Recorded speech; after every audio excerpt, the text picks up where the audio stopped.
হাতে থাকা মোবাইল ফোনটা যেন আমাদের জাহান্নামের রাস্তা তৈরি করে না দেয়। আর এই মোবাইল ফোনের মাধ্যমেও আমরা সওয়াব অর্জন করতে পারি। রাসূল সাল্লাল্লাহু আলাইহি ওয়াসাল্লাম বলেছেন, বাল্লিগু আন্নি ওয়ালাউ আয়া, আমার পক্ষ থেকে একটি বাণী হলেও পৌঁছে দাও। আমরা কোনো ভিডিও শেয়ার করে দিলাম, ইসলামিক ভিডিও শেয়ার করে দিলাম, এটার মাধ্যমে কিন্তু রাসূলের এই হাদিসটা আমল হয়ে যাবে, সওয়াব অর্জন হয়ে যাবে। কেউ যদি এই ভিডিওটার দেখার মাধ্যমে আমল করে, উপকৃত হয়, এটার কারণে কিন্তু আমরা সওয়াব পাবো।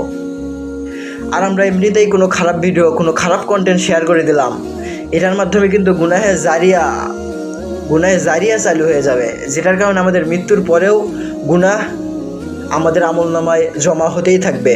আর কোনো ভালো কন্টেন্ট আমরা শেয়ার করে দিলাম, এটার কারণে আমরা সওয়াব পেতেই থাকবো কবরেও। এটা হচ্ছে সওয়াবের জারিয়া। আল্লাহ তাআলা বলেছেন, ফামাই ইয়ামাল মিসকালা যাররাতিন খায়রান ইয়ারা ওয়া মাই ইয়ামাল মিসকালা যাররাতিন শাররান ইয়ারা। অনুপরিমাণ ভালো কাজ করলে তাও দেখতে পাবে, অনুপরিমাণ খারাপ কাজ করলে তাও দেখতে পাবে। আমরা যদি আমাদের এই ভিডিও শেয়ার করাটা যদি আমাদের আমলের নিয়ত হয়, আল্লাহর সন্তুষ্টির উদ্দেশ্য হয়, তাহলে আমাদের আমল হবে অনেক, আল্লাহ তাআলা রাজি খুশি হয়ে যাবে। আর আমরা খারাপ কন্টেন্ট যদি শেয়ার করে থাকি, এর কারণে কিন্তু গুনাহে জারি হয়ে যায়। আমাদের ধারণাও নেই কী পরিমাণ গুনাহ, এটার কারণে জাহান্নামে যে কত আযাব হবে। আমাদেরকে চেষ্টা করতে হবে খারাপ কন্টেন্ট থেকে দূরে থাকার।